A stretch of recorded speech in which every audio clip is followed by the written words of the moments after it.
आज मैं काठमांडू में हूं, तो मैं ऐसा कुछ ना बोलूं जिससे मेरा भी वीडियो वायरल हो जाए। इसलिए ये साफ करना जरूरी है कि मैं यहां शादी में नहीं आया हूं। और हमारे देश के मीडिया का हाल देखिए कि शादी में जाना इतना बुरा हो गया है कि अगर मुझे यहां शादी में आना भी पड़ता तो मैं आयोजक से हाथ जोड़ लेता कि मैं जहां पर बैठूंगा शामियाना थोड़ा सा फाड़ दीजिएगा, उसकी सजावट थोड़ी कम कर दीजिएगा। फटा हुआ देख के शायद वीडियो वायरल नहीं होगा, क्योंकि शादी में जश्न मनाना बुरा होता है। उस देश में जहां एक सबसे बड़ा काम, हर दिन का काम शादी की प्लानिंग में निकल जाता है, उस देश में इस बात को लेकर हंगामा मचा है मीडिया के जरिए कि कोई शादी में गया है। तो मैं वीडियो वायरल से बहुत घबराया हुआ हूं और इसीलिए मैं गोदी मीडिया की तारीफ करने के लिए हिमाल मीडिया में आया हूं। हम सभी यहां दुनिया भर में और भारत के मीडिया स्पेस में आ रहे बदलावों पर चर्चा करने के लिए जमा हुए हैं, लेकिन मैं भारत से बाहर गोदी मीडिया की बुराई कभी नहीं करता, सीरियसली। क्योंकि आईटी सेल वाले नाराज हो जाते हैं कि विदेश में किसी बुरी चीज की बुराई करने से देश की बदनामी होती है। तो इसलिए यह मेरा फर्ज बनता है कि मैं विदेश में किसी बुरी चीज की तारीफ करूं, तो मैं गोदी मीडिया की तारीफ करूंगा, मगर आप गोदी मीडिया को कभी अच्छा मत समझना। गोदी मीडिया भारत का अपना ब्रांड है, इसे भारत ने खोजा है, विश्व गुरु ने खोजा है। मीडिया के इतिहास में कई तरह के खराब मीडिया के उदाहरण मिलते हैं, लेकिन भारत के गोदी मीडिया का अपना ही क्लास है। दिल्ली और नोएडा में मीडिया का सत्यानाश करने वाले इस बात से अब खुश हो सकते हैं कि मैं काठमांडू में उनकी बुराई नहीं कर रहा हूं, तारीफ कर रहा हूं। हाल ही में एक एंकर ने कह दिया लाइव कार्यक्रम में एक वक्ता को कि लात मारकर निकाल दूंगा, मगर इस बात की तारीफ करनी चाहिए कि उस एंकर ने लात नहीं मारी, लात मारने की बात ही कही। इसका मतलब है एंकर बहुत बुरा व्यक्ति नहीं रहा होगा, वरना वो कम से कम मेहमान के कपड़े तो फाड़ ही देता। उसने वह भी नहीं किया। अगर आपको किसी चैनल पर एंकर को यह कहते सुनना है कि वह वक्ता को, मेहमान को लात मारने की बात कर रहा है, तो इसके लिए भारत आइए। मैं दुनिया भर से अपील करता हूं कि गोदी मीडिया देखने भारत आइए, आइए।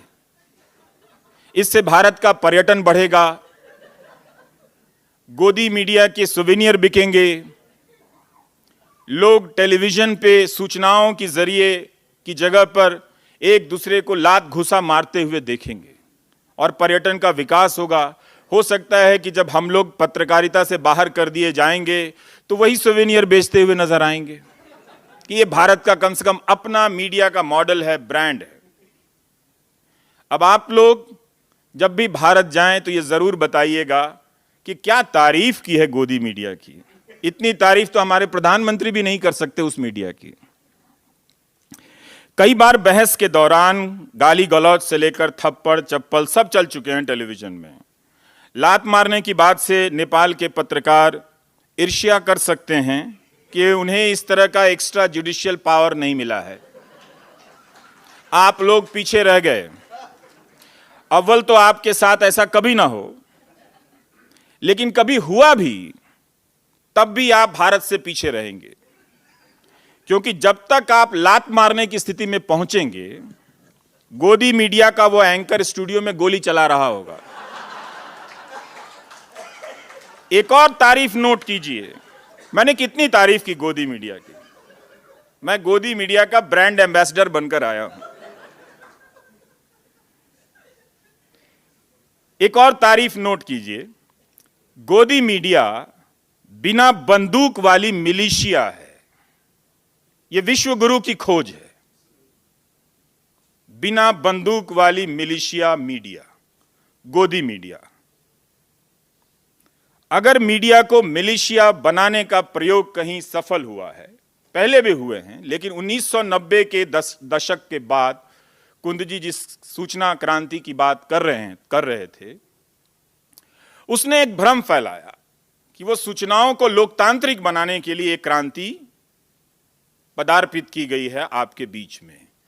और इस बात से सतर्क रहने की जरूरत भी है कि शुरुआत में वो जरूर स्वास्थ्य, कला, शिक्षा वगैरह वगैरह पर जोर देते हैं, लेकिन धीरे धीरे इन सारे विषयों को समेट लिया जाता है, क्योंकि जो पीछे से कॉरपोरेट चला आ रहा है, जिसे अंत में शहर के सारे तालाब चाहिए, जिसे अंत में शहर के सारे पेड़ चाहिए, जिसे धरती के सारे पहाड़ चाहिए, लोकतांत्रिकता के नाम पर उसके पर्दे के पीछे उसका असली खेल है।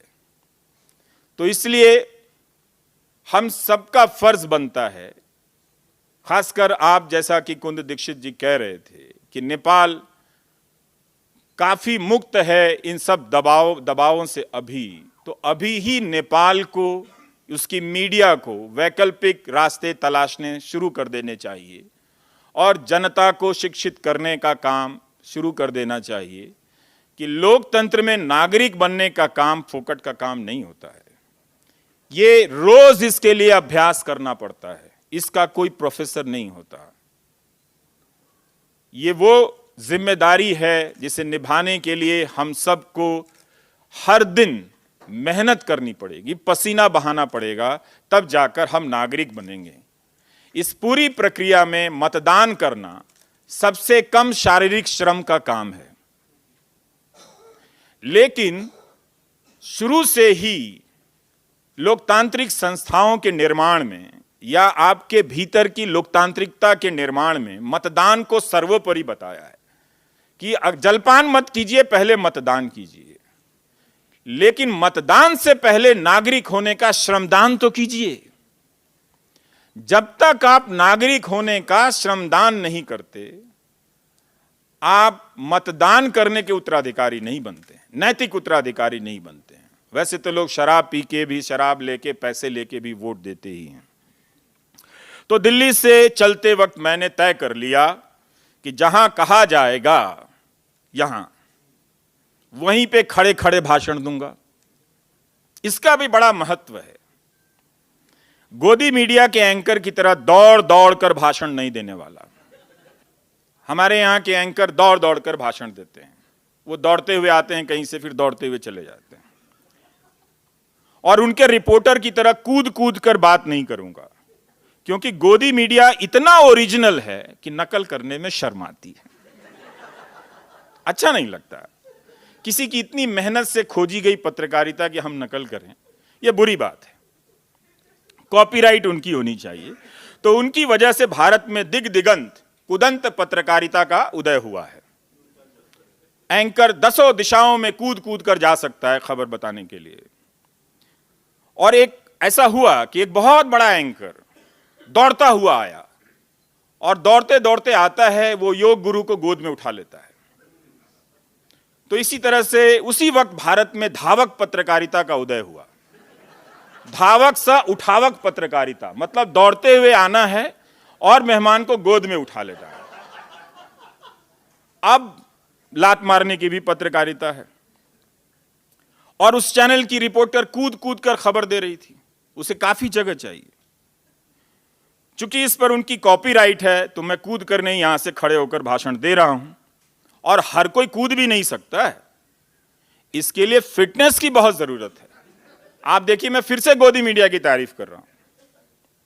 जो फिट होगा वही गोदी मीडिया के कुएं में कूदता रहेगा।